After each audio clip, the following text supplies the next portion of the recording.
What's happening, guys? We've got another Memorial Day video. So this week we've got only 4 days. We have Monday off. I hope you all had a great long weekend, but right back at it on Tuesday. First and foremost, Infinite 540. You are the winner for this week for a t-shirt. Email me, webmaster@investorsunderground.com. But let's get right into it. I don't have a lot of different or kind of new topics to discuss because everything that we've been going over has been working pretty well. It's just about adapting and not trying to be a hero. And in this case, we finally had that market rally. And I feel like it was, the writing was on the wall for that rebound. I feel like it was, kind of laid out, but I still fumbled it. I wasn't there on Thursday, so I didn't get that initial entry. And then, as always, it's harder for me to kind of buy that gap and grind day. We did have a little bit of a pullback, but I still had trouble getting there. And for me on Friday, my trouble was partial fills. And so my only two issues that I had on Friday was just overstaying on AMC and overstaying on Snap. The rest of the trades were great. SIGA was a fantastic trade midday. There was that huge exhaustion move and it unwound. I really wanted that next leg down, but they just did enough to hold on to it, so unfortunately didn't get that secondary unwind. But like I said, with AMC and Snap, I started in, and one of the biggest issues that I have, a weakness of my own, is when you start trading a little bit more size, and you end up selecting where you typically would cover, that might work on some size. But as you start to scale up and you have more and more size, you kind of need to be one step ahead. So what happens a lot, and it happened a ton last week, is I get this partial fill at the low. It comes into my bid and I get a partial fill, and instead of recognizing like, hey, that was the liquidity point, right? Everything came down, the market sells came down, and it only partially filled my order. Whether that's the bid side, the offer, it doesn't matter. Same concept. And when I only get that partial fill, I need to adjust right away if I still have size. Because what happens is you have that liquidity come down and it ramps right back up. And if you didn't take that moment that you had to go ahead and take it off, then it usually kind of trends back rather quickly to wherever it pulled back from. And so that's where sometimes I had this slippage, and Friday I had it on AMC and Snap by, I filled at the bottom, I had some great covers, great realized gains, and then I was like, I'll just wait for the next pullback that just never came. So that's somewhere where I need to kind of focus. It doesn't really matter if you're trading smaller size, but as you do scale up and you have much more size and you actually have somewhat of an influence at certain key points, you need to be one step ahead. And like I said, if you don't get that partial fill, there's no waiting around. It's time to take the offers. Swing trades, everybody that's been paying attention, you guys know the Juneteenth names. I talked about it the last couple Sunday videos, probably about a month and a half ago on the initial entry. And some of them are up, 50, 60%, and so far so good. So, reminder, make sure you have a game plan. There is no reason for, to be buying at breakout levels when, we've had the opportunity for quite some time. But most importantly, one of the hardest parts once you're on the right side is where do you start to kind of take a little bit off. So ideally we have some huge, kind of breakout, some type of upside, but as you guys know, I've been swinging CARV, UONE, COHN, as well as a few other of that particular theme that we went over into the Juneteenth day, where over the last couple years we've had some major moves. I try not to forget them each and every single year. Sometimes they start earlier than late than you would imagine, but this year I did not miss them at all. Crowded trade. Less small caps, more crowd. So we've talked about this a little bit, where there's a lot of shorts that come in and then the shorts kind of go out by the end of the day. Be aware of that. The less small caps that are moving, that means that if there's only one or two, it's good chance that they're gonna be crowded. And if they're not breaking to new lows by midday, call it 11 a.m. to noon, if they're not making new lows at that point, then you need to be sure that you're not scaling in to that trade. You're not fighting that trade with size. Otherwise, you're going to end up in a situation where, it kind of squeezes you back and you act with emotions into the close. Being patient has still been really the key. Each morning you've seen me kind of like hands off. It's been better to kind of get a feel for what's going on. There's been some trades, GME and AMC and things like that off the open, but if you try to force that trade from open through the rest of the day, a lot of times things are reversing. So anytime, and I repeat this often, but anytime I take a trade prior to 9:45 or 10 a.m., it's completely, a reactive trade into the move, and then I have to have covers out there, proactive covers. And then I start to think about the big picture type of trade.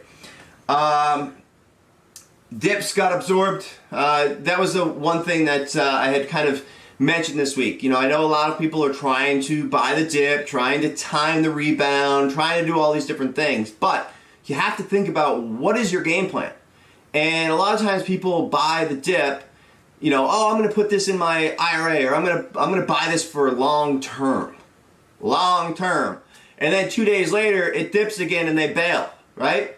So in a situation like this, in a market like this, you've got to make sure that you are just trading your plan. Don't change it on the fly. When you're unsure, do nothing. And I feel like a lot of people make emotional decisions, and then as you saw, we had these huge Thursday and Friday moves, and they did just enough over the prior week that if you had bought the dip too early and then you changed your plan, you probably got shaken out. And as you look back, in hindsight it's always easier, but you can see they're absorbing those dips. Each day it kind of faded off and then absorbed, faded off, absorbed, and then they finally let it go up. Now again, like I said, I missed a good portion of that rally, but it is what it is. I took a day off, so that, can't put a price on that. Thin tape, we went over partial fills. Like I said, that's my weakness. So that if I was to have one goal for the week ahead, there's been a lot of slippage where, I've got that partial fill and then I kind of let it just kind of grind. And I don't really think that I'm sized up at the time, but as it continues to go and go and go, it does start to kind of add up more than I had expected on, say, for example, a starter position. Work ethic. I just wanted to hit upon this. This week we had CLEU, C-L-E-U. And, I don't mention it every single day. If I mention it every single day, it's going to be a super crowded mess. And, those that were unprepared, get the upside of the prepared traders. So, typically when I mention particular names that I'm watching, those go on my radar, I set price alerts, and I don't take them off because I know I'm on, the very cusp of a big opportunity. And so that you guys saw, if you guys paid any attention, you guys saw that CLEU was an absolute monster.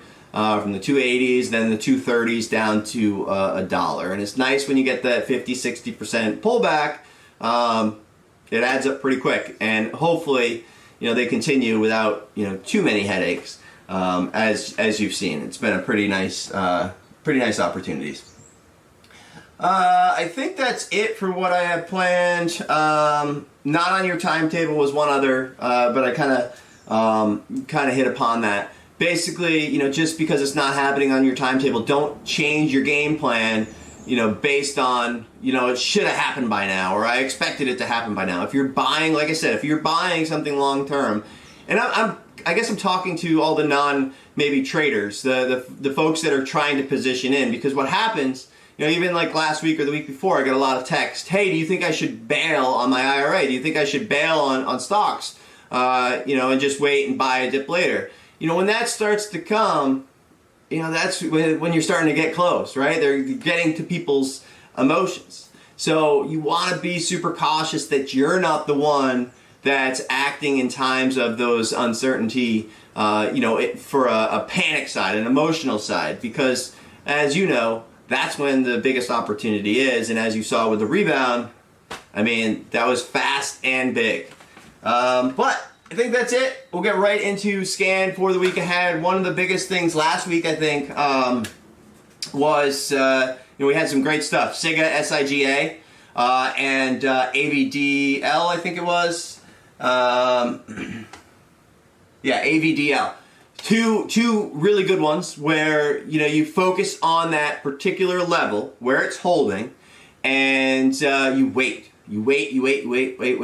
It's fine if you start in, right? It's fine to put on a little bit of a dabble just to get familiar, because for me personally, I have to be in there to get the reads that you see me, kind of post. I have to be in the name. I have to be getting a feel for it in order to get that trade, like SIGA late day, into that exhaustion move where we got that 1420 fail, 1380s flush, and then it obviously based at 1330s. I was very prepared for a potential flush to 1250 to 1280s.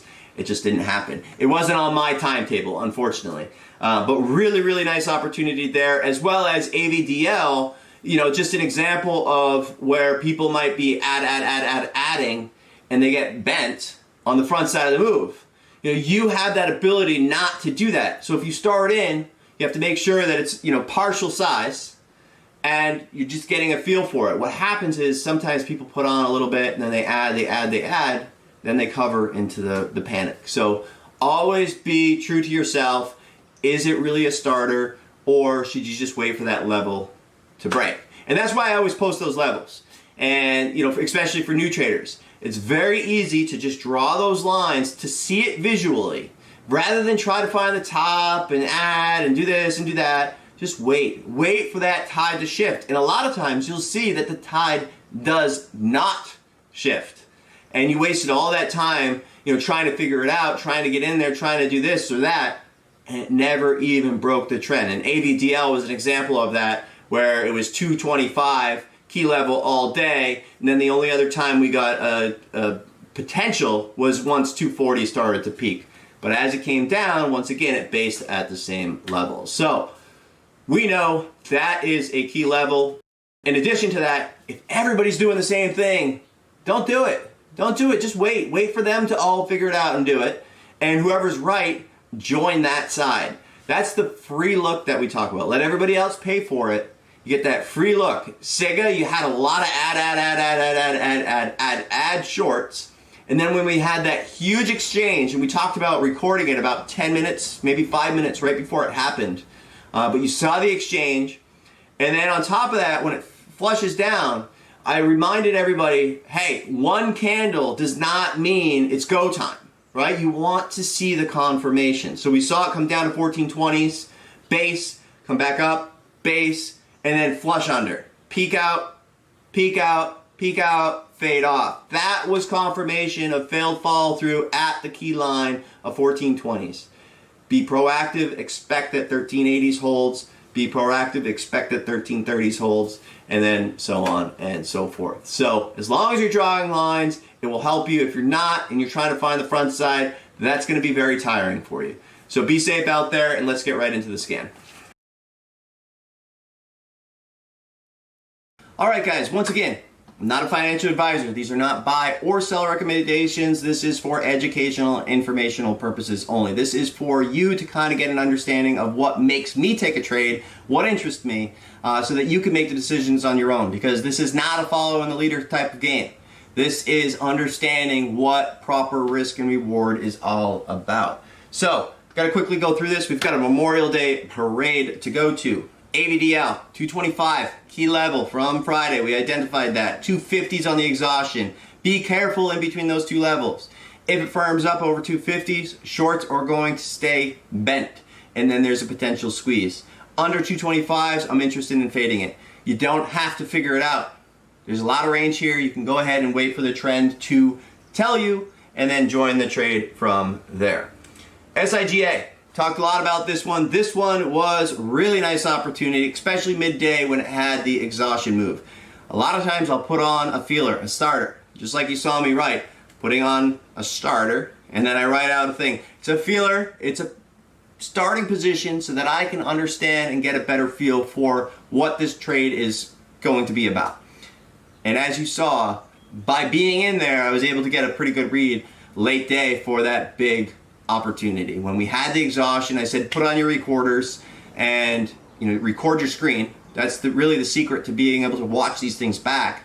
And then we had the key level 1420s, 1380s into 1330s. So really key breakout move, and then the exhaustion. To me, it was really, really heavy, but at the same time, you gotta take it day by day. We don't know. We don't have options, weekly options for shorts to roll out into. So, until those start to trade, this thing could still be wild. We also have a catalyst coming up, June 2nd. There's a 45 cent share dividend, and filings are pretty clean. First, a lot of times people trade these things, they wait for an offering, they get short. It's not the case here.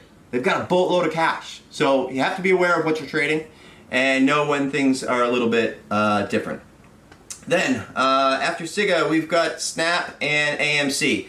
So Snap and AMC, I don't really need to discuss too much. That's just really, for me, it's a 9:45, 10 a.m. plus trend join. And AMC, same deal. I fumbled this one. I forgot about the whole, big Top Gun thing this weekend, and yeah, it makes total sense. But nice, huge squeeze. Like I said, I was there. I was present. I had a nice trade on both, partial fill, and then it squeezed me out on the rest. Unfortunately, I didn't get a scale opportunity, so I just had to go ahead and move on the trade.